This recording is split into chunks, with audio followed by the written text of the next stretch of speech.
Hello everyone, कैसे हैं आप सभी लोग। Vivek this side from fintechs pro, जहां पर हम बात करते हैं फाइनेंस एंड टैक्सेशन की। आज के सेशन में डिस्कस करने वाले हैं 43BH से रिलेटेड FAQ, जो कि टैक्समैन ने अभी रिसेंटली इशू किया है। इसके अंदर काफ़ी सारी क्वेरीज का आंसर दिया गया है बिकॉज इनकम टैक्स डिपार्टमेंट की तरफ से, CBDT की तरफ से कोई भी सर्कुलर इंस्ट्रक्शंस नहीं मिल रही हैं। तो आज आपके साथ में टैक्समैन की तरफ से जो इशू किया गया है FAQ, उस पूरे FAQ को डिस्कस करने वाले हैं। Without any further do screen पर चलते हैं, स्टार्ट करते हैं आज के सेशन को। कई सेशन स्टार्ट करने से पहले जितने भी नोट्स हैं और FAQ हैं, इसका पूरा क्रेडिट मैं देना चाहूंगा टैक्समैन को, और उनके ये FAQ हैं, उनका जो व्यू है इस FAQ के थ्रू, वो मैं इस वीडियो के माध्यम से आप तक पहुंचाना चाहता हूं कि टैक्समैन क्या बोलना चाह रहा है 43BH से रिलेटेड, और जो क्वेरीज आ रही हैं, जो कंसर्न्स आ रहे हैं टैक्स पेयर के और बिजनेसेस के, उस पर टैक्समैन का क्या व्यू है वो मैं आपके साथ डिस्कस करने वाला हूं। तो अगर हम FAQ की बात करें तो सबसे पहला क्वेश्चन हमारा जो आ रहा है, what does the recent introduced clause H offer and how does it distinguish itself from the other clauses within section number 43B। So 43BH क्या है और ये जो अदर क्लॉजेज हैं 43B के, उससे किस तरीके से अलग है उसको समझने वाले हैं। सो सेक्शन नंबर 43B जो है वो अप्लाइज होता है to sum outstanding as of the year end paid off after 31st of the March of the financial year.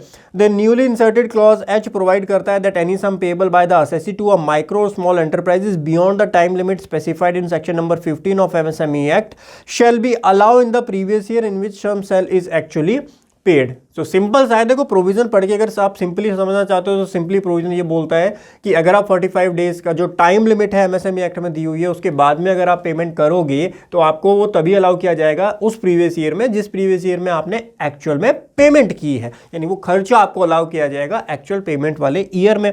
Now, other clauses of section 43B allow deduction of the year ending outstanding on the accrual basis if the payment is made on or before the ITR filing। ये important point है जो कि मैंने आपको अपनी earlier videos में भी बताया हुआ है कि अगर आप ITR फाइलिंग से पहले पेमेंट कर देते हैं, चलिए 31 मार्च निकल गई, उसके बाद आप लेट पेमेंट कर रहे हैं, लेकिन जो ITR फाइलिंग की ड्यू डेट है, अगर आप उससे पहले पेमेंट कर देंगे तो वो खर्चा आपको उसी ईयर में एक्रूअल बेसिस पर ही अलाउ हो जाएगा। लेकिन 43BH में डिफरेंस यही आता है कि इस पर वो वाला प्रोवाइजो अप्लाई ही नहीं होता है। इसका मतलब अगर आपने 45 डेज फॉर एग्जाम्पल अगर आपके ऊपर अप्लाई होता है और आप 45 डेज से ज़्यादा पेमेंट कर रहे हैं और वो जो पेमेंट है वो नेक्स्ट ईयर में फॉल हो रही है, तो आपको खर्चा फिर नेक्स्ट ईयर में ही आपको अलाउ किया जाएगा। ये जो ITR फाइलिंग वाला प्रोवाइजो हमको 43B प्रोवाइड करता है वो अप्लाई नहीं होता 43BH के ऊपर, ठीक है।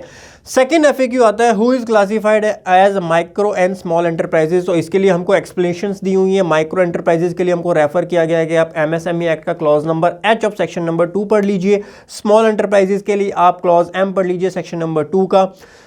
इसके अंदर फिर क्लॉज सेक्शन 2H बोलता है MSME micro enterprises section number sub section 1 of section 7 पढ़िए, और इसके लिए सेक्शन 7 रेफर करना होता है। फिर सेक्शन 7 जो है वो नोटिफिकेशन के थ्रू गवर्नमेंट ने नोटिफाई किया है, माइक्रो, स्मॉल और मीडियम में डिफाइन किया हुआ है, और दो बेसिस है वहाँ पर। एक आपका माइक्रो का मतलब होता है कि आपकी जो इन्वेस्टमेंट है in plant and machinery that does not exceed 1 crore rupees, and net turnover जो है वो आपकी एक्सीड नहीं करनी चाहिए 5 करोड़ रुपीज़ से। स्मॉल एंटरप्राइजेज आपकी रहेगी अगर आपकी net investment in plant and machinery or equipment does not exceed 10 crore rupees, and जो टर्नओवर है that does not exceed 50 crore rupees. और मीडियम एंटरप्राइजेज के लिए इन्होंने इन्वेस्टमेंट की लिमिट 50 करोड़ कर दी है एंड नेट टर्नओवर आपका 250 करोड़ तक से एक्सीड नहीं करता, तो आप एक मीडियम एंटरप्राइजेज है। तो इस डेफिनेशन के अंदर ये दो कवर होते हैं, माइक्रो और स्मॉल एंटरप्राइजेज जो है, यानी जिसकी टर्नओवर 50 करोड़ से कम है और इन्वेस्टमेंट 10 करोड़ से कम है, वो एंटरप्राइजेज यहां पर कवर हो जाएगी। तो उस एंटरप्राइज से जब आप परचेज कर रहे हैं तो आपको मेक श्योर करना है कि सेक्शन 15 ऑफ MSME एक्ट की जो टाइम लिमिट है उसके अंदर आपको पेमेंट कर देनी है। चलिए, तो नेक्स्ट FAQ है हमारा कि टर्नओवर और इन्वेस्टमेंट को किस तरीके से कंप्यूट किया जाएगा, तो वो आपको चेक करना है। तो इन्वेस्टमेंट की कंपटीशन के लिए बेसिकली आपको अपनी लास्ट ईयर की ITR चेक करनी है, और ITR के अंदर चेक करना है कि कितना आपने इन्वेस्टमेंट प्लांट एंड मशीनरी में जो इन्वेस्टमेंट है आफ्टर डेप्रिसिएशन जो आपकी वैल्यू आ रही है वो आपकी इन्वेस्टमेंट कहलाएगी। इसके लिए आप ये नोटिफिकेशन पढ़ सकते हैं। Para 4 of notification number 2119 deals with the calculation of investment in plant and machinery. It provide that the calculation of investment in plant and machinery or equipment will be linked to ITR of previous year filed under income tax act. और अगर कोई नई entity है जिसने अभी तक ITR file ही नहीं की प्रीवियस ईयर की, तो उस केस में कैसे आप इन्वेस्टमेंट को कंसिडर करेंगे? उस केस में आपको प्लांट एंड मशीनरी जो है सेल्फ डिक्लेरेशन बेसिस पर वहां पर देनी पड़ेगी, और जब नेक्स्ट ईयर में आप ITR फाइल करेंगे तब आपकी उस ITR के बेसिस से लिंक हो जाएगी। तो यानी इन्वेस्टमेंट का मतलब है plant and machinery after depreciation, जो कि आपने अपनी ITR के अंदर रिपोर्ट किया हुआ है। और इस कॉस्ट के अंदर GST नहीं आता, आपको ऑब्वियसली पता होगा GST, तो GST का कंपोनेंट आपका पार्ट नहीं बनता है प्लांट एंड मशीनरी का, उसका आप इनपुट टैक्स क्रेडिट क्लेम कर लेते हो कैपिटल गुड्स का। उसके बाद बारी आती है टर्नओवर किस तरीके से कंप्यूट किया जाएगा। तो जो टर्नओवर की कैलकुलेशन होती है उसके अंदर आपको पैन इंडिया बेसिस पर टर्नओवर लेना है। फॉर एग्जांपल अगर एक एंटिटी है उसके 5 GST है अलग अलग स्टेट के अंदर, तो आपको जो टर्नओवर काउंट करना है वो पांचों GST का काउंट करना है, यानी ITR के बेसिस पे काउंट करना है। तो ITR जब आप एक पर्सन की फाइल करते हो तो पांचों टर्नओवर जो होती है उसको ऐड करके वहां पे फाइल करते हो। और एक इंपॉर्टेंट पॉइंट जो ध्यान रखना होता है, एक्सपोर्ट जो आप कर रहे हो, एक्सपोर्ट वाली टर्नओवर आपको यहां पर एक्सक्लूड करनी पड़ेगी, रिमूव करनी पड़ेगी। एक्सपोर्ट की टर्नओवर को यहां पर काउंट नहीं किया जाता है। तो उसके बाद में जो आपकी टर्नओवर है वो आपको चेक करनी है, अगर वो विद इन द लिमिट्स हैं तो आपको, आप माइक्रो और स्मॉल के अंदर, अगर आप स्मॉल और माइक्रो के अंदर कवर होते हो तो आपको बेनिफिट मिल जाएगा। आपको जो पेमेंट है वो टाइम से करनी पड़ेगी उन एंटिटीज के रिस्पेक्ट में। नेक्स्ट FAQ आता है, what is the time limit. Sir time limit क्या है सेक्शन 15 के अंदर जो कि डिफाइन किया हुआ है। तो सेक्शन नंबर 43BH जो है वो लिमिटेशन पीरियड स्पेसिफाई करता है section 15 of the MSME act, which provide that where any supplier supplies any goods or render any services to any buyer, the buyer shall make payment thereof on or before the date agreed upon between him and the supplier in writing. However, this agreed date cannot exceed 45 days. अगर आपका return में agreement है तो उस agreement के according आपको काम करना है, बट मैक्सिमम जो टाइम लिमिट है वो 45 डेज की रहेगी, उससे ज़्यादा का टाइम नहीं होना चाहिए। If there is no agreement on this behalf, अगर कोई भी एग्रीमेंट नहीं है, in that scenario the buyer shall make the payment before the appointed date. Now what is the meaning of appointed date? Section 2B जो है वो define करता है अपॉइंटेड डेट को, means the date immediately after the expiry of period of 15 days from the date of acceptance और the date of deemed acceptance of any goods or service from by the buyer from a supplier. यानी जो acceptance की date है, acceptance की date से जो 15th date है उस डेट के अंदर अंदर आपको पेमेंट कर देनी है, अगर आपका कोई भी रिटर्न एग्रीमेंट नहीं है। For example, where goods are supplied and accepted on 30/3/2024, the due date for payment under section number 15 of the MSME Act shall be computed as follows। तो अगर आपकी गुड्स मान लीजिए सप्लाई हो गई और एक्सेप्ट भी हो गई 30 मार्च 2024 को, इन दैट सिनेरियो क्रेडिट पीरियड पहले एग्जांपल में 30 डेज का है, दूसरे में 60 डेज का है, तीसरे में हमारा कोई एग्रीमेंट नहीं है। ठीक है, तो जब आपका 30 डेज का टाइम पीरियड है तो आपका तो 30 डेज उसको कंसीडर कर लिया जाएगा, बिकॉज 30 डेज जो है वो 45 डेज के अंदर है। आपका रिटर्न एग्रीमेंट 30 डेज का हो रखा है तो हम रिटर्न एग्रीमेंट को मान लेंगे, बिकॉज वो 45 डेज के अंदर अंदर आ रहा है, तो आप इसमें 30 डेज को ऐड कर देंगे। 28/4/2024 जो है जो एज पर टर्म आपके अग्रीड हुआ है उसके अकॉर्डिंग आपको पेमेंट करनी होगी। दूसरे एग्जांपल में 16 डेज का क्रेडिट पीरियड अलाउ किया गया है, लेकिन MSME एक्ट बोलता है कि 45 days is the maximum limit. तो यहां पर आपको 30/3/2024 में प्लस करने होंगे 45 डेज, और 45 डेज प्लस करके आपकी डेट जो आएगी 13/5/2025 आएगी, एंड उस डेट तक आपको पेमेंट करनी होगी। उससे ज्यादा अगर आप लेट करोगे तो फिर आपको 43BH के अकॉर्डिंग एक्चुअल पेमेंट बेसिस पर ही अलाउ किया जाएगा। अगर उस टाइम लिमिट के अंदर कर दोगे तो अक्रूवल बेसिस पर आपको 33 को वो डिडक्शन दे दी जाएगी। इस चीज का ध्यान रखना है। अगर आपका कोई एग्रीमेंट ही नहीं है, कोई रिटर्न एग्रीमेंट नहीं है, इन दैट सिनेरियो आपको जो है 15 डेज का टाइम लिमिट दिया जाएगा। तो 33 प्लस 15 डेज यहां पर ऐड किए जाएंगे, 13/4/2023 तक आपको वहां पर उसकी पेमेंट करनी होगी। Now moving further, next FAQ आपका आता है, should term mentioned on the invoice or purchase order to be treated as agreement. क्या जो परचेज ऑर्डर के ऊपर टर्म्स लिखी हुई हैं क्या उसको अग्रीमेंट माना जाएगा? तो MSME act does not define कि एग्रीमेंट का मतलब क्या होता है। Thus it can be said that agreement can be written as well as oral भी हो सकता है। In common parlance and agreement means, common parlance मतलब जब आप कॉन्ट्रैक्ट एक्ट पढ़ते हो तो वहां पर आपको इसकी डेफिनेशन जरूर मिल जाएगी। When one person makes an offer or other person agree to it, it includes terms like due date आपकी क्या होगी, एक्सेप्टेंस ऑफ गुड्स कब माना जाएगा, कॉन्सिक्वेंसेज ऑफ लेट पेमेंट क्या हो गया, एंड डिस्प्यूट रेजोल्यूशन किस तरीके से होगा। और जनरली ये देखा गया ये सारी जो टर्म्स है ना वो आपको इनवॉइस के टर्म एंड कंडीशन पर देखने के लिए मिल जाती है। इनवॉइसेस के नीचे जो छोटे जो बल्कि जो फॉर्म वाले बिल होते हैं, पर्ची वाले बिल जो होते होते हैं, जो बिल बुक छापी जाती है उसके अंदर भी ये 4-5 टर्म्स ऐड कर दी जाती हैं कि पेमेंट जो होगी विद इन 30 डेज आपको करनी होगी, लेट करोगे तो इंटरेस्ट इतना चार्ज किया जाएगा। तो ये बेसिक सी कंडीशंस होती हैं जो नॉर्मली आपको छोटे से छोटे बिल्स के ऊपर भी मिल जाती हैं। सो इसीलिए कॉमनली आपने जो सुना होगा तो वहाँ पर 45 डेज ही बोला गया है, बिकॉज जो बिजनेस की टर्म्स होती हैं वो ऑलरेडी इनवॉइसेस के ऊपर मेंशन होती हैं, तो वो 45 डेज से ज़्यादा नहीं होनी चाहिए, इसलिए 45 डेज जनरल टर्म यूज़ की जाती है। बट अगर कोई इनवॉइस के ऊपर कुछ भी नहीं लिखा हुआ, आपका कोई एग्रीमेंट भी नहीं है, इन दैट सिनेरियो 15 डेज की जो लिमिट है वो अप्लाई हो जाती है। नाउ नेक्स्ट FAQ आ रहा है, what is the meaning of turn the appointed date and the day of acceptance. Appointed day और डेट ऑफ एक्सेप्टेंस क्या है? तो the appointed day is relevant only if the buyer and seller have not agreed to any due of payment in writing. अगर writing में आपका कोई agreement नहीं है तब आपको अपॉइंटेड डे और एक्सेप्टेंस डेट का चेक करना है। As per section 2B of MSME act, appointed day का मतलब होता है immediate after the expiry of person of 15 days from the date of acceptance और the date of deemed acceptance of any goods or service by a buyer from a supplier. The following points are noteworthy. The date of acceptance का मतलब क्या होता है? Means day of actual delivery of goods or the rendering of service. Where any objection is made in writing by the buyer regarding the acceptance of goods or service within 15 days from the date of delivery of goods or such rendering or service, the day of acceptance means the day with the supplier remove such objection.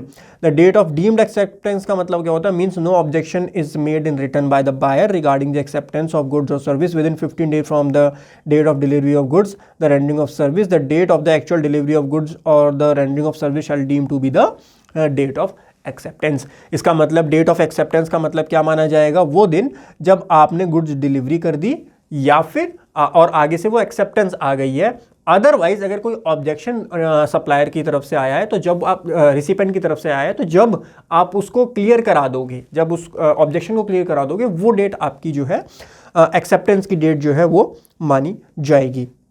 Next हमारा FAQ आ रहा है कि what does the term supplier means in section number 15 of the MSME act. अभी जो section 15 हमने पढ़ा था, टाइम लिमिट अभी मैं आपको समझा रहा था, तो वहाँ पर हमको एक चीज़ बताई गई थी कि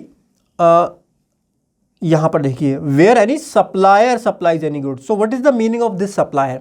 सप्लायर का मतलब क्या है? सप्लायर का मतलब अब हम समझने जा रहे हैं कि the term supplier is defined under section number 2N के अंदर इसको डिफाइन किया गया है। Only a supplier as defined under section number 2N of the MSME act can avail the right under chapter number V of MSME act such as right of timely payment under section 15, right to interest on delay payment under section 16, right to file plaint with MSEFC for recovery of dues from the buyer etc. तो जो benefits buyer को दिए जाएंगे वो उसी buyer को दिए जाएंगे जो सप्लायर होगा। नाउ सप्लायर का मतलब क्या है? Supplier to the meaning or micro or small enterprise that has filed a memorandum with the authority referred to in section number 8(1). इसका मतलब उद्यम रजिस्ट्रेशन के लिए जिसने फाइल किया हुआ है। The term supplier also include, ये इंक्लूड करता है, it must be noted that only micro and small enterprises that are उद्यम registered are considered registered for the purpose of section number 15 of the MSME Act। तो section 15 के लिए जो supplier है उसके अंदर वही सप्लायर कवर है, स्मॉल एंड माइक्रो जो है वही इसके अंदर कवर किया गया है। Further they shall be regarded as supplier in respect of good supply by them or service rendered by them on or after the date of Udyam registration. Udyam registration is not retrospectively. इस बात का भी आपको ध्यान रखना है कि आपने सोचा इतना सारी चीज़ें हो रही हैं तो मैं जो है आज रजिस्ट्रेशन करवा लेता हूँ, तो अगर आज जब आपको सर्टिफिकेट मिलेगा उसके बाद से ही आपके ऊपर आपको ये बेनिफिट मिलेंगे, रेट्रोस्पेक्टिवली ये बेनिफिट नहीं मिलेंगे। इस चीज़ का भी ध्यान रखना है। नेक्स्ट FAQ है, विल द डिसअलाउंस अप्लाई। इसीलिए यहाँ से एक कंक्लूजन और निकल के आता है जो लोग एनालाइज कर रहे हैं कि सेक्शन 15 जो है टाइम लिमिट वो अप्लाई हो रही है ओनली सप्लायर्स के ऊपर, और सप्लायर जो है वो तब वही है जो जिसने रजिस्ट्रेशन करवाया है। इसीलिए अगर आप किसी अनरजिस्टर्ड पर्सन से परचेज करते हो तो उसको टाइम से पेमेंट नहीं करोगे तो आपको 43BH की डिसअलाउंस नहीं होगी। लेकिन यहाँ पर दिक्कत ये आती है कि गवर्नमेंट का ऑब्जेक्टिव था यहाँ पर सोशल इकोनॉमिक वेलफेयर। तो अगर आप अनरजिस्टर्ड MSME को ये बेनिफिट नहीं दोगे तो बहुत large chunk of tax payer जो है वो यहाँ से छूट जाएगा। और इसके बाद एक दिक्कत और आने वाली है ट्रेडर्स के केस में। Will the disallowance apply to sum payable to retail trader और होलसेलर्स? तो पार्ट 2 ऑफ ऑफिशियल मेमोरेंडम जो है issued by central government has clarify, ये सेंट्रल गवर्नमेंट का वो है, the government has receive various representation and it has been decided to include retail and wholesale trader as MSME and they are allowed to register on Udyam portal. However, benefit of retail and wholesale trader MSME are to be restricted to priority sector lending only. Central government official memo policy dated ये वाली further clarify that the benefit of retail and wholesale trader MSME are restricted up to priority sector lending only and other benefit including provisions of delay payment as per MSME act are excluded. इसका मतलब खाली जो landing purpose के लिए ही benefit दिया जाएगा traders को. इसके अलावा जो प्रोविजंस हैं MSME एक्ट के, जैसे टाइमली पेमेंट करना, इंटरेस्ट वाले जो हैं रिकवरी के लिए अप्लाई करना, उस सब का बेनिफिट नहीं दिया जाएगा एक ट्रेडर को. अगर आप एज अ ट्रेडर रजिस्टर होते हो MSME में तो आपको वो सारे बेनिफिट जो हैं वो प्रोवाइड नहीं किए जाएंगे. Now, in view of the above memorandum dated 1/9/2021, a supplier who is a micro or small enterprises cannot be treated as supplier for section number 15 and section 43BH purpose if his Udyam certificate shows his activities as only as trader. अब ये भी दिक्कत आ गई कि trader से अगर आप purchase करते हो तो ट्रेडर्स को आपको टाइम से पेमेंट नहीं करनी है, उसके ऊपर 43BH अप्लाई नहीं होगा. क्वेश्चन यहाँ पर वही आ जाता है कि अगर ये एनालिसिस ठीक माने, वैसे मैं आज अपना व्यू दे नहीं रहा हूँ, मैं आज आपको टैक्समैन का व्यू ही बता रहा हूँ. सो अगर आप ये व्यू मान के चल रहे हो कि इस तरीके से काम होगा, ट्रेडर्स को हम वो बेनिफिट नहीं देंगे, सो पहली चीज़ तो आपने अनरजिस्टर्ड जितने भी बिजनेसेस हैं, छोटे छोटे बिजनेसेस होते हैं जिनको नहीं पता होता, जो इतने कंप्लायंसेस नहीं करते हैं, MSME में रजिस्टर्ड नहीं होते हैं, पहले तो आपने वो बाहर कर दिए. दूसरा, आपने ट्रेडर्स को भी बाहर कर दिया. ट्रेडर्स एक लार्ज चंक ऑफ बिजनेस होता है, तो ट्रेडर्स को अगर आप बाहर कर रहे हो यानी आप खाली मैन्युफैक्चरर को और सर्विस प्रोवाइडर्स को ये बेनिफिट देना चाह रहे हो, और जो लार्ज नंबर ऑफ डिस्ट्रीब्यूशंस होते हैं, लार्ज नंबर ऑफ होलसेलर्स होते हैं, रिटेल बिजनेसेस जो होते हैं, छोटे छोटे जो रिटेल बिजनेसेस जो होते हैं वो भी तो ट्रेडिंग करते हैं ना, तो छोटी छोटी दुकानें होती हैं वो भी तो ट्रेडर के अंदर ही रजिस्टर होते हैं ना. तो लेट्स सपोज वो रजिस्टर भी हो जाते हैं अगर, तब भी वो एज अ ट्रेडर ही रजिस्टर हो पाएंगे. एज अ मैन्युफैक्चरिंग तो वो करते नहीं, प्रोडक्शन तो वो करते नहीं है, उनका काम है ट्रेडिंग करना, रिटेल सेक्टर करना. और रिटेल सेक्टर कितना बड़ा रिटेल सेक्टर है, हर गली में आपको 4 दुकानें मिलती हैं, होलसेलर आपको मिलते हैं. इतने लार्ज चंक को आप एक्सक्लूड कर रहे हो तो किस तरीके का सोशल इकोनॉमिक वेलफेयर हुआ, मुझे तो वो ऑब्जेक्टिव ही समझ नहीं आता. ठीक है, सो क्लैरिटी की जरूरत तो कहीं ना कहीं इन पॉइंट के ऊपर है. आप अगर इन सबको एक्सक्लूड करने की बात करते हो कि हम ट्रेडर को एक्सक्लूड कर देंगे, हम अनरजिस्टर्ड पर्सन को भी एक्सक्लूड कर देंगे, तो कहीं ना कहीं क्लैरिफिकेशन की जरूरत तो जरूर है यहाँ पर, बिकॉज इस तरीके से तो सोशल इकोनॉमिक वेलफेयर नहीं हो रहा. ये तो आप कुछ सेलेक्टेड टैक्स पेयर को ही ये बेनिफिट दिया जा रहा है इस एनालिसिस के according. Although there does not to be appear any legal basis in MSME Act for the office memo and wholesale retail trader are treated as distribution service under WTO. The above provision will prevail till any tender या body changes the OM in court and get it quashed. ठीक है, सो यहाँ पर इन्होंने भी एक proviso दे दिया है. नेक्स्ट FAQ है, will the GST component be disallow if the sum payable to MSME act attract 43BH. क्या GST का जो कॉम्पोनेंट है, GST का जो इनपुट है, तो GST का इनपुट भी यहाँ पर डिसअलाउ किया जाएगा. तो if the sum payable to micro and small enterprises include GST, the disallowance is restricted to the amount excluding GST if the GST is claim as ITC, अगर आपने क्लेम कर लिया in books of account. However, if the buyer opt not to claim the input tax credit under GST and treated it as expense in P&L account, deduction against GST will only be allowed on actual payment basis. सीधी सी बात है, देखो 43BH उसी के ऊपर apply होता है जो आपने P&L में खर्चा बुक किया, जो P&L में आपने एक्सपेंस बुक किया.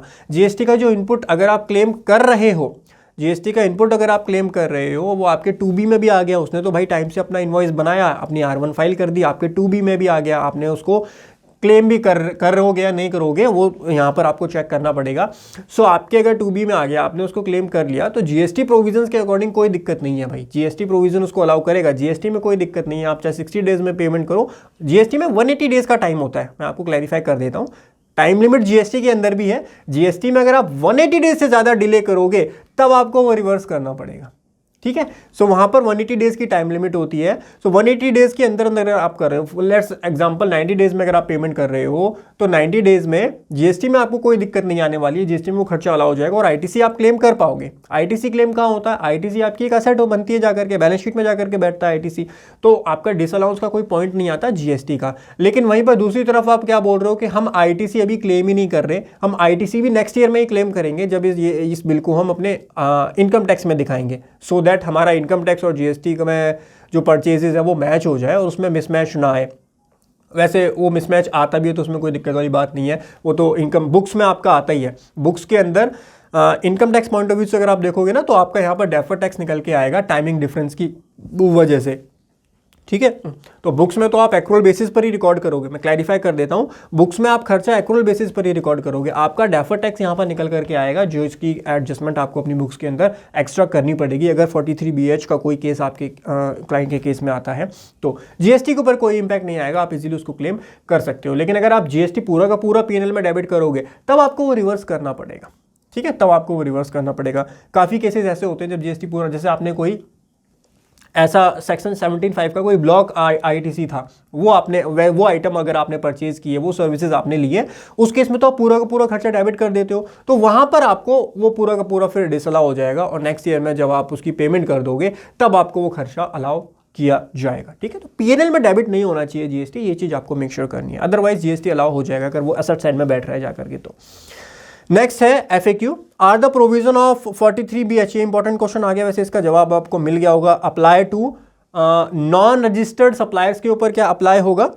देखो, para 2 of notification provide that any person who intended to establish a micro और स्मॉल एंटरप्राइजेस में file Udyam registration online for the Udyam registration portal based on self-declaration with no requirement to upload a document, paper, certificate of proof. The word may used in the notification indicate that it is not mandatory for an enterprise to get registered to establish itself as an MSME. However, 43BH mentions section 15 of the MSME Act which talks about the delay in the payment to a supplier की वजह से यहाँ, because section 15 supplier बोलता है ना और 43BH refer कर देता है सेक्शन नंबर 15 को, इसीलिए सेक्शन 2N डिफाइन करता है सप्लायर। सप्लायर का मतलब वो जिस पर्सन ने उद्यम रजिस्ट्रेशन सर्टिफिकेट ले लिया है।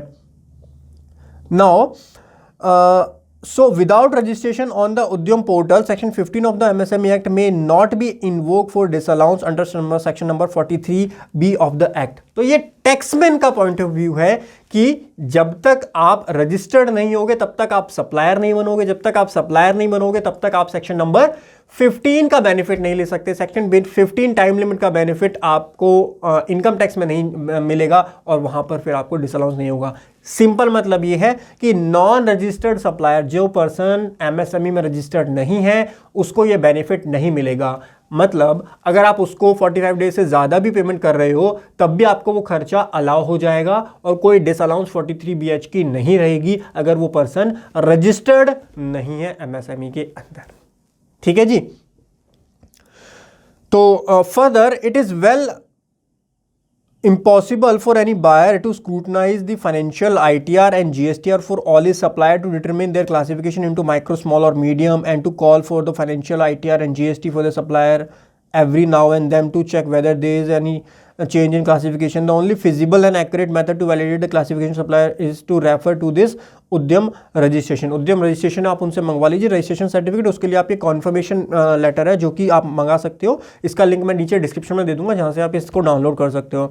आप फॉर्म का नेम पूछ लो, पैन नेम पूछ लो, साथ में क्या कैटेगरी है भाई, एमएसएमई में आप रजिस्टर्ड हो तो आपका रजिस्ट्रेशन नंबर दे दो आप हमको और साथ में अपना सर्टिफिकेट दे दो, रजिस्ट्रेशन सर्टिफिकेट दे दो। आप स्मॉल मीडियम एंटरप्राइज, आपका नेचर क्या है, स्मॉल हो, माइक्रो, स्मॉल और मीडियम हो, वो आप हमको बता दीजिए एंड यहाँ से साइन करके और उसके साथ में आपको रजिस्ट्रेशन वो जरूर लेना है, सर्टिफिकेट जरूर लेना, सर्टिफिकेट की कॉपी मंगवा लो। या फिर एक सेकंड ऑप्शन आपके पास ये आता है कि आप एक गूगल फॉर्म बना लो और गूगल फॉर्म बना करके अपने सभी क्लाइंट्स को ईमेल कर दो और उसमें उनसे आंसर ले लीजिए, सारी डिटेल्स वहाँ से मांग लीजिए और वहाँ से सर्टिफिकेट भी आप अपलोड करवा सकते हो गूगल फॉर्म के ऊपर, तो वो आप अपलोड करवा लो। इस तरीके से भी 2 ऑप्शन है। अगर आप ये वाला ऑप्शन मेल पे भेजना चाहते हो, थोड़ा सा कम्बरसम प्रोसेस हो जाएगा ये फॉर्म सबको भेजना, गूगल फॉर्म बना लो, गूगल फॉर्म का लिंक अपने सारे क्लाइंट्स को मेल कर दो कि भाई इस फॉर्म को भरो, ठीक है। इस तरीके से भी आप कर सकते हो। नेक्स्ट एफएक्यू है, is the disallowance under section number 43B applies if a supplier supplies are made before obtaining Udyam registration, तो आपने उद्यम रजिस्ट्रेशन से पहले कोई सप्लाई ली है, उसके ऊपर भी क्या ये अप्लाई होगा? उसके ऊपर ये कंडीशन अप्लाई नहीं होगी, बिकॉज वो सप्लाई अगर आपने रेट्रोस्पेक्टिवली अप्लाई नहीं होगा ना, वही चीज़ यहाँ पर आ जाती है। तो section number 43BH will not apply with respect to payment for supplies made before the date of Udyam registration. He would be regarded as micro enterprises only from the date of obtaining such registration, as Udyam registration does not operate retrospectively. Question number 12 आपका निकल के आता है, how can assessee identify that his supplier is a micro और small enterprises. देखो ये identify करने के लिए आप जाओगे तो आपको बहुत टाइम लग जाएगा हर एक का चेक करना, और वैसे भी आप पैन नंबर से या जीएसटी नंबर से चेक नहीं कर सकते हो, आपको उसके नाम के थ्रू सर्च करना पड़ेगा। मैंने उसके रिलेटेड भी वीडियो बनाई हुई है, आप चेक कर सकते हो अगर चेक करना चाहते हो। सबसे ईजी तरीका यही है कि आप कॉन्फर्मेशन ले लीजिए अपने सप्लायर से, एंड वो आपको कन्फर्म करके दे देगा कि भाई उसका स्टेटस क्या है, वो माइक्रो है, स्मॉल है, और साथ में उसका जो एमएसएमई सर्टिफिकेट है वो आप मंगवा लीजिए। नेक्स्ट क्वेश्चन है, how can the assessee ensure that supplier does not transit from a micro small to medium enterprise or vice versa during the financial year. हाँ, अब ये चीज़ कैसे इंश्योर की जाए कि कहीं वो माइक्रो से स्मॉल में तो नहीं ट्रांसफर हो गया है। So the Udyam registration certificate provide the classification of registered person as micro, small or medium financial year wise since its incorporation. Thus Udyam registration is the only acceptable evidence. Simple सा option है कि आपको हर साल फरवरी month के अंदर ये activity करनी होगी। हर साल फैब मंथ जो अभी चल रहा है, फैब मंथ में आपको अपने सप्लायर से जो है सारी की सारी इन्फॉर्मेशन ये वाली लेनी होगी, और फैब मंथ में सारे सप्लायर आपको वो इन्फॉर्मेशन दे दें। उसके बाद मार्च मंथ में आप देखिए आपको किस तरीके से पेमेंट यहाँ पर मैनेज करनी है, और जो भी आपके रजिस्टर्ड सप्लायर हैं, जो भी आपके ट्रेडर नहीं अदर देन ट्रेडर हैं, उन पर एक फ़िल्टर लगाइए और उनकी पेमेंट आप 45 डेज़ के अंदर करवाइए, अदरवाइज वो डिसअलाउ हो जाएंगे। सिंपल प्रोसेस है, गूगल फॉर्म में मंगा लोगे ना बहुत इजी हो जाएगा, क्योंकि गूगल फॉर्म में आपको एक्सेल में डेटा मिल गया, आपके पास 10,000 सप्लायर है, 10,000 ने अगर अपना सारा डेटा एक्सेल में आपको प्रोवाइड कर दिया, आपके लिए बहुत बेनिफिशियल होगा। एक फ़िल्टर लगाना है, जस्ट आपको अनरजिस्टर्ड को हटा दो, ट्रेडर्स को हटा दो, जो बच गया वो अकाउंट डिपार्टमेंट को दे दो, भाई इनकी पेमेंट देख लो 15 फरवरी के बाद जो है 45 डेज़, क्योंकि रिटर्न एग्रीमेंट तो होगा आपका, तो वो आप चेक रिटर्न एग्रीमेंट जरूर बनवा लेना अब तो आपके लिए, क्योंकि 45 डेज़ का टाइम आपको एक्स्ट्रा मिल जाएगा ना, अदरवाइज 15 डे का टाइम रहेगा आपके पास। तो 45 डेज़ के अंदर अंदर मेक श्योर करवा लो कि उनकी पेमेंट 15 फरवरी के बाद के जितने भी सप्लायर उनकी पेमेंट 31 मार्च से पहले पहले आप सारी क्लियर करवा दो, ठीक है। ये सारी चीज़ें आप ध्यान ज़रूर रख लेना, और ये एक्टिविटी मार्च के महीने में ज़्यादा इंपॉर्टेंट है। फरवरी और मार्च में जो आपके सप्लायर है ना, उनमें ज़्यादा इंपॉर्टेंट है। एजिंग एनालिसिस भी आप यहाँ पर कर सकते हो। उसके अलावा जो पूरे ईयर के बीच में सप्लाईज होती हैं उस पर इतना ज़्यादा इफेक्ट नहीं पड़ेगा। आपका अप्रैल मई में जो सप्लाई हुई उसकी पेमेंट आप 90 दिन के बाद कर दो, कोई डिसअलाउंस का पॉइंट ही नहीं है, बिकॉज ईयर चेंज नहीं हो रहा ना आपका। लेकिन जो मार्च के महीने में आपको ये एक्टिविटी करनी पड़ेगी, एक एजिंग एनालिसिस लगाना पड़ेगा, और आपको चेक करना पड़ेगा कि कितने पुराने क्रेडिटर्स हैं आपके। सारे पुराने क्रेडिटर्स को आपको क्लियर करवाना पड़ेगा। 15 फरवरी से पुराने जितने भी क्रेडिटर्स हैं 31 मार्च तक उनकी पेमेंट आपके बैंक अकाउंट से हिट हो जानी चाहिए। इस तरीके से आपको ये वाला टास्क जो है एडिशनल टास्क, कंप्लाइंस काफ़ी ज़्यादा बढ़ गया इसकी वजह से, जब भी इतनी मार्केट में सिरदर्दी मची हुई है, बट नेवरदलेस गवर्नमेंट ने बोला तो कंप्लाइंस तो करना पड़ेगा। क्वेश्चन, और गवर्नमेंट कोई क्लैरिफिकेशन भी लेकर के नहीं आ रही है, इतनी ज़्यादा कंफ्यूजन है, उससे रिलेटेड भी कोई क्लैरिफिकेशन गवर्नमेंट नहीं दे रही है। नेक्स्ट एफएक्यू है, it is mandatory for supplier to update the detail of turnover and investment on the Udyam registration portal. तो para number 8 of notification number 2119 provide that an enterprise have Udyam registration shall update its information online via Udyam registration portal including the detail of ITR and GST return for the previous financial year and such other information as may be required on self declaration basis. These detail are automatically pull by the Udyam registration portal from ITR and GST return file on the respective portal, so there is no requirement to manually upload the detail। Automatically जो है वो pick हो जाती है आपकी ITR में जो आप दिखा रहे हो या GST में जो आपने डेटा दिखाया वहाँ से उद्यम रजिस्ट्रेशन पे आपकी इन्फॉर्मेशन ऑटोमेटिकली जो है वो पुल हो जाती है। However, if there is any change in the business activity, the entity should update the detail of such new business activity. Failure to update the relevant information on the Udyam registration portal will render the enterprise liable for suspension of its status। ठीक है, next question आ रहा है, बहुत detail FAQ बनाया हुआ है, इसमें शायद आपके सारे ही क्वेश्चन क्लियर हो जाएंगे, इसीलिए मैंने सोचा कि ये टैक्समैन की जो एडवाइजरी एंड रिसर्च टीम ने FAQ बनाए हैं इसको आपके साथ शेयर करना चाहिए। A supplier who is Udyam registered small enterprises has purchase a plot or land worth ₹10 crore, will this investment impact his status as an enterprise small enterprises. अब ये भी एक इशू ये आ गया कि भाई मैं एक प्रोप्राइटर हूँ, मान लीजिए मैं प्रोप्राइटर हूँ, ठीक है, स्मॉल एंटरप्राइजेज है मेरी, उसने जो है एक प्लॉट खरीद लिया जिसकी वैल्यू थी 10 करोड़ रुपीज़ की, तो क्या मैं जो है इसके मेरा स्टेटस चेंज हो जाएगा? तो यहाँ पर investment in land and building जो है वो does not count in the investment ceiling under para number 1 of notification 2119। इसके अंदर आपको प्लांट एंड मशीनरी कंसिडर करनी होती है, लैंड वहाँ पर कंसिडर नहीं की जाएगी। नेक्स्ट FAQ आता है supplier who is Udyam registered small enterprises has purchase a plant and machinery worth 10 crore rupees, will this investment impact his status of small investment? Yes, ये इन्वेस्टमेंट आपकी काउंट की जाएगी। This investment will impact the status and will turn into a medium enterprises आप बन जाओगे, because 10 crore की आपने plant and machinery खरीदी है और पहले से भी आपकी प्लांट एंड मशीनरी होगी।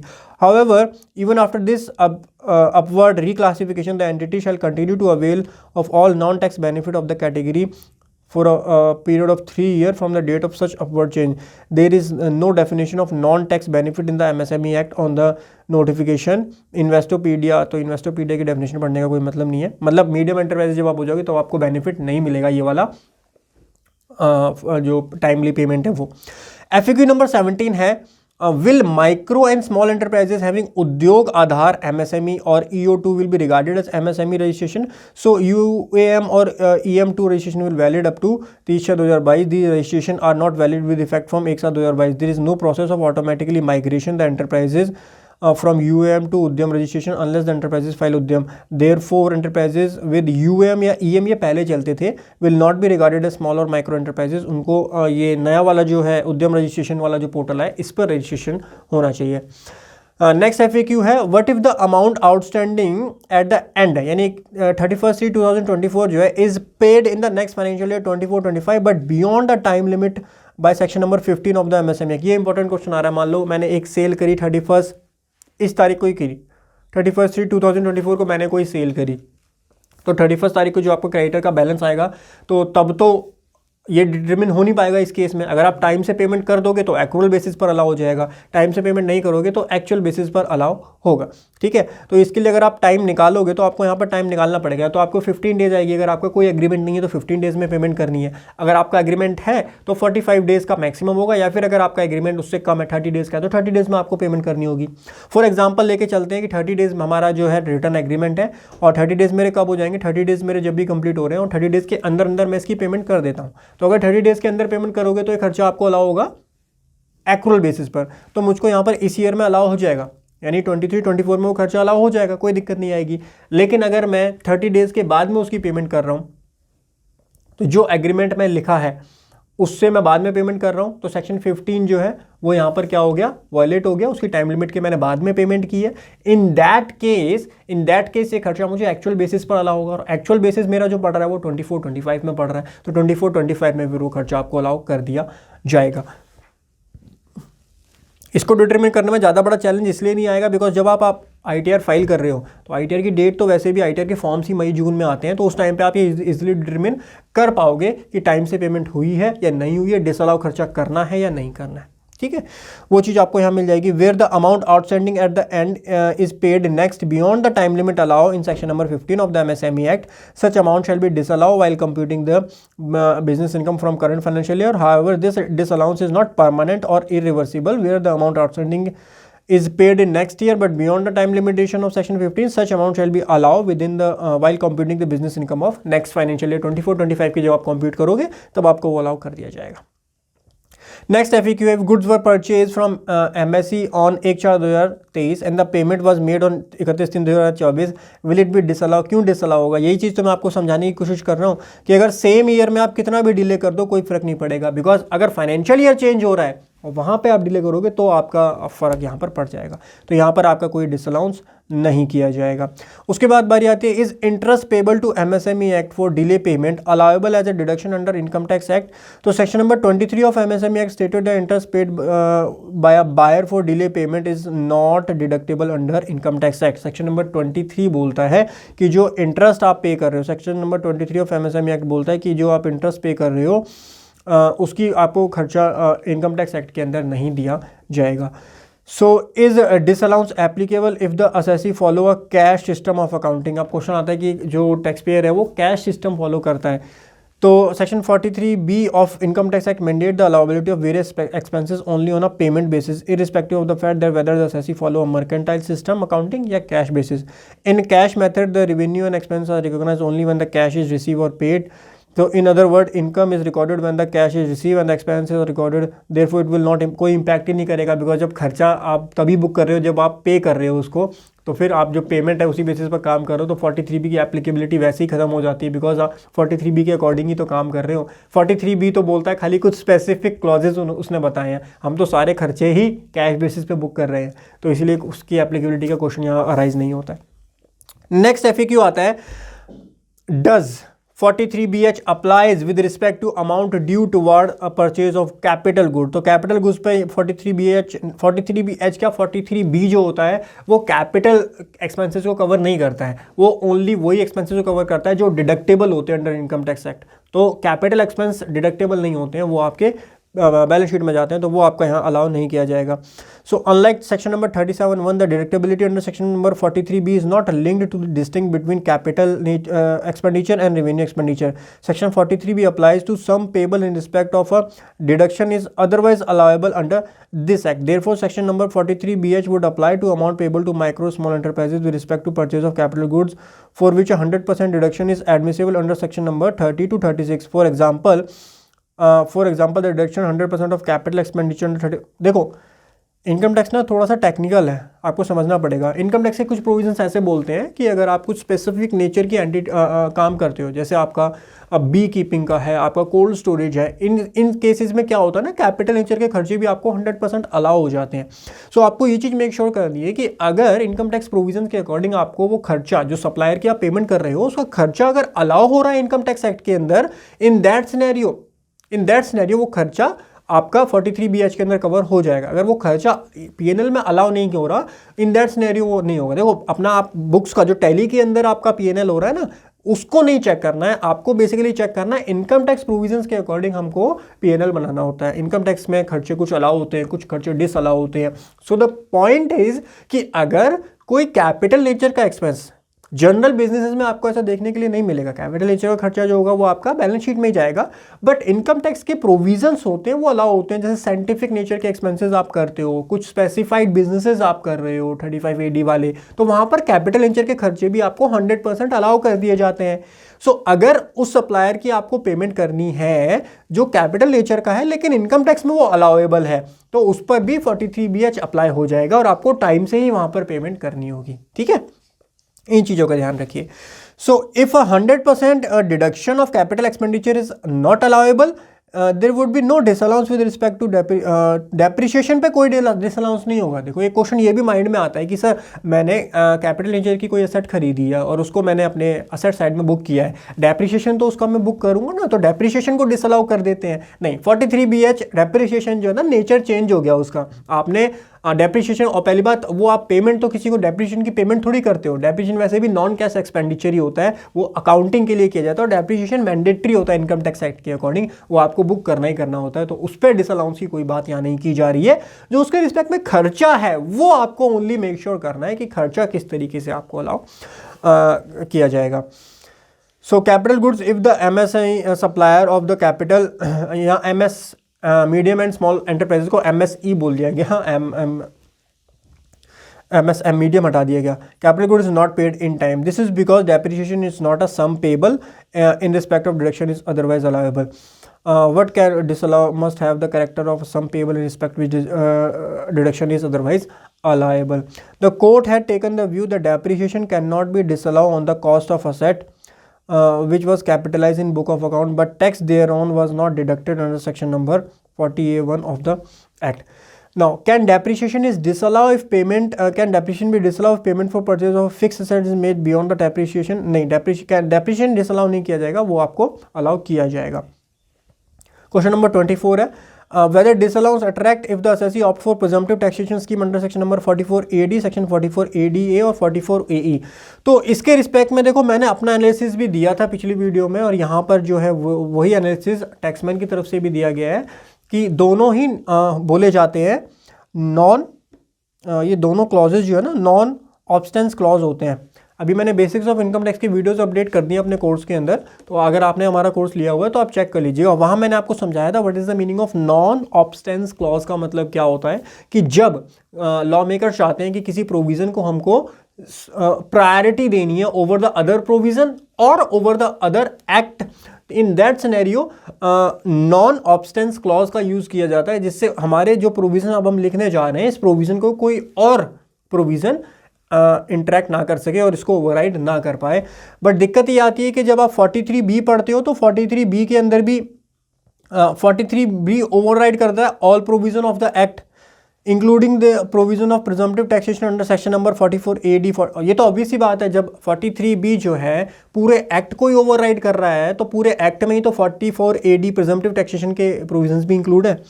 लेकिन जो section 44AD, ADA, AE, 44BB, 44VA also बिंग्स, ये भी नॉन ऑब्स्टेंस क्लॉज के साथ ही आते हैं, notwithstanding anything to the contrary contain to section number 28 to 43C। इसका मतलब जो आपका 44AD ये वाले जो प्रिजम्पटिव टैक्सेशन के प्रोविजन है ना, इनको पता है कि जो बाकी 28 से 43C तक जो 43C तक जो प्रोविजन है वो कहीं ना कहीं हमसे कॉन्ट्राडिक्ट करेंगे, इसीलिए इसके अंदर लैंग्वेज यूज की गई anything to the contrary contain. तो अगर आप दोनों को पढ़ोगे ना, वो बोलता है कि मैं पूरे एक्ट को ओवरराइड करूंगा, ये पूरे एक्ट को ओवरराइड करने की बात नहीं करता, ये बोलता है 28 से 43C तक अगर कोई कॉन्ट्राडिक्शन है ना तब आप मुझको फॉलो कर लेना। तो अगर आप दोनों को पढ़ोगे तो आपको पता चलेगा प्रिजम्पटिव टैक्सेशन वाले जो प्रोविजन है वो ओवरराइडिंग नेचर के हैं, इसीलिए इसमें वर्डिंग यूज की गई है एनीथिंग टू द कॉन्ट्ररी भी कंटेन है ना, तब भी आप मुझे ही फॉलो करना। So therefore section 43BH जो है वो override all other provision of the act except section number 44AD, AE, 44AD, 44WE, मतलब presumptive taxation को override नहीं करता, उनको छोड़ के बाकी जो provisions हैं उनको 43BH जो है वो override कर जाएगा। इसीलिए यहाँ पर हम 44AD वाले जो टैक्स पेयर हैं ये राहत आपको मिल गई है, बहुत बड़ी ये है अपडेट है ये कि 44AD वाले जो क्लाइंट्स हैं, जो प्रिजम्पटिव टैक्सेशन में आपके क्लाइंट्स जा रहे हैं, उनको ये चीज़ फॉलो करने की ज़रूरत नहीं है, उनको यहाँ पर जो है ये खर्चे डिसअलाउ नहीं किए जाएंगे, ठीक है, तो उनको टेंशन वाली कोई बात नहीं है। लेकिन ये टैक्समैन का एनालिसिस है, मैं पहले क्लैरिफाई कर देता हूँ। मैं तो कब से रिक्वेस्ट कर रहा हूँ, जब से इसका मैंने एनालिसिस किया, 1 महीने पहले से मैं वीडियो इस पॉइंट पर डाल रहा हूँ, इनकम टैक्स की तरफ से इन इंपॉर्टेंट पॉइंट्स के ऊपर क्लैरिफिकेशन आना चाहिए, और अब तो टाइम भी आ रहा है, तो यही टाइम है। आप 30-31 मार्च को ये सर्कुलर देने का कोई पॉइंट नहीं है, आज आपको ये सर्कुलर देना चाहिए। What if the advance is paid to supplier, what is micro और स्मॉल एंटरप्राइजेज। अगर आपने एडवांस पे किया तो advance payment made to MSE shall be allowed deduction in the year of payment itself even if does not fall due for the payment in that year. The supreme court has upheld the decision under section number 43B of the advance tax payments. तो अगर आप advance payment कर दोगे तो इन that scenario deduction आपको उस year allow हो जाएगी जिस ईयर आपने पेमेंट की है। What if 50% advance is given in current year and the balance of the 50% is to the MSME at a later date? So if a taxpayer settle 50% of the remaining balance during the fiscal year, even after the due date under section number 15 of the MSME Act has passed, no disallowance will occur.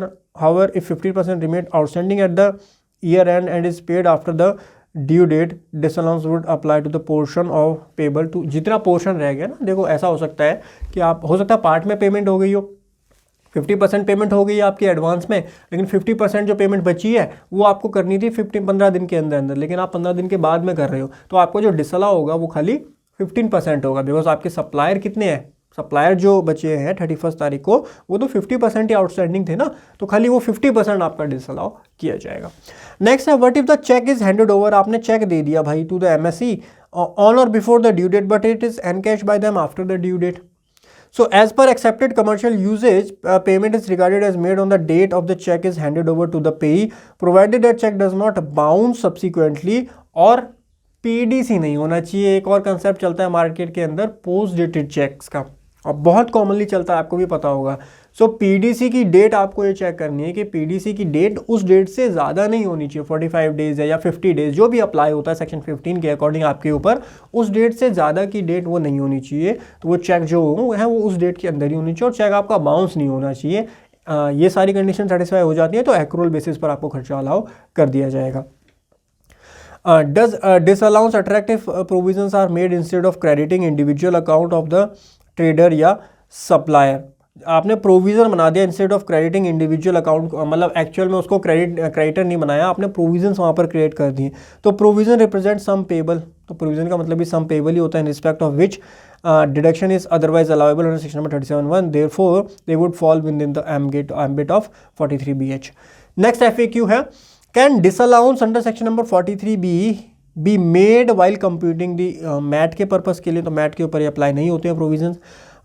Next FAQ है, what if any charitable trust is making payment to MSME will section number 43BH। देखो charitable trust के लिए ना आपको check करना होगा, charitable trust के ऊपर सारे PGB के प्रोविज़न लगते नहीं है, तो उनकी जो कंपटीशन होती है वो सेक्शन 11 से लेकर सेक्शन 13 तक होती है, उसके अंदर उनकी कंपटीशन की जाती है। तो सेक्शन नंबर 43BH को कहीं भी स्पेसिफिकली इंक्लूड नहीं किया गया डिसअलाउंस के लिए while computing there income under from section 11 to 13, सो इसीलिए डिसअलाउंस वाला पॉइंट अप्लाई नहीं होगा। It may be noted that under section number 11 to 30 there is no specific reference to the provisions of PGBP. There are specific references हैं PGBP के लिए which have been made applicable to the computation of income under section number 11, क्योंकि section 11 computation of income बोल रहा है लेकिन उसको reference देना पड़ता है PGBP का भी, such as the disallowances for cash payment above 10,000 जो है वो उसका रेफरेंस दिया हुआ है, disallowance for non deduction of tax of payment made to residents वो दिया हुआ है। However there is no reference to disallowance under 43BH का जो डिसअलाउंस है उसका रेफरेंस हमको वहाँ नहीं दिया हुआ है, इसीलिए वो अलाउ हो जाएगा, मतलब चैरिटेबल ट्रस्ट को अलाउ हो जाएगा। Hence the question of disallowance under number section 43BH will not arise while computing the application of income under section number 11 of the act. However, under section 16 of MSME Act, interest is payable if trust delay payment to micro or small enterprises. Interest is payable, trust delay payment to interest देना पड़ेगा लेकिन अगर delay करते हैं वो तो। Next है, will section number 43BH apply to SSC who is also Udyam registered और माइक्रो स्मॉल एंटरप्राइज? हाँ, उससे कोई फर्क नहीं पड़ेगा। तो आपका स्टेटस क्या है उससे कोई फर्क नहीं पड़ेगा, आपको अपने सप्लायर का ही स्टेटस देखना है। आप चाहे कितने, प्रोवाइडेड दैट, ये इंपॉर्टेंट पॉइंट है, आप 44AD में अगर कवर हो, प्रिजम्पटिव टैक्सेशन में अगर आप कवर हो तो आपको बेनिफिट मिल जाएगा, तो आपको कोई चीज़ इतनी सिरदर्दी लेने की ज़रूरत नहीं है, आपको तो खर्चा अलाउ कर दिया जाएगा। लेकिन अगर आप प्रिजम्पटिव टैक्सेशन में नहीं जा रहे हो, नॉर्मली अपनी ITR फाइल कर रहे हो, तब आपको मेक श्योर करना है कि जो आपके क्रेडिटर्स हैं वो चेक करने हैं, चाहे आप एक आप खुद चाहे माइक्रो हो, चाहे स्मॉल हो, चाहे मीडियम हो, उससे कोई फर्क नहीं पड़ेगा।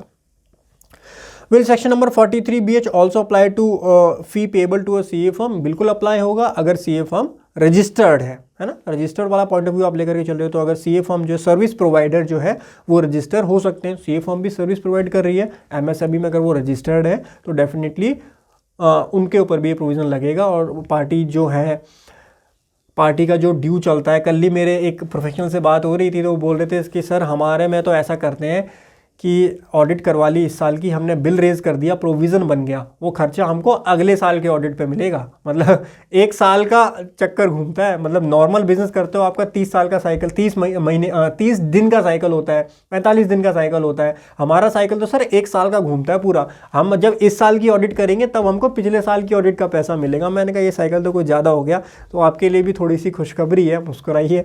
अगर रजिस्टर ज़रूर करवा लेना, CA फर्म भी रजिस्टर हो सकती हैं अंडर MSME एक्ट के अंदर, कोई उसमें रिस्ट्रिक्शन नहीं है। एज ए सर्विस प्रोवाइडर आप वहाँ पर रजिस्टर कर सकते हो। Therefore, a CA firm may be registered as a MSM, micro and small enterprise in term of specified turnover and investment by applying for उद्यम registration. Next question है, how to verify उद्यम registration furnished by the supplier? उसके लिए तो आप ये link मैंने दिया हुआ है, मैंने प्रोसेस बनाया भी, उसके लिए मैंने वीडियो सेपरेट बनाई हुई है, उसको आप रेफर कर सकते हो।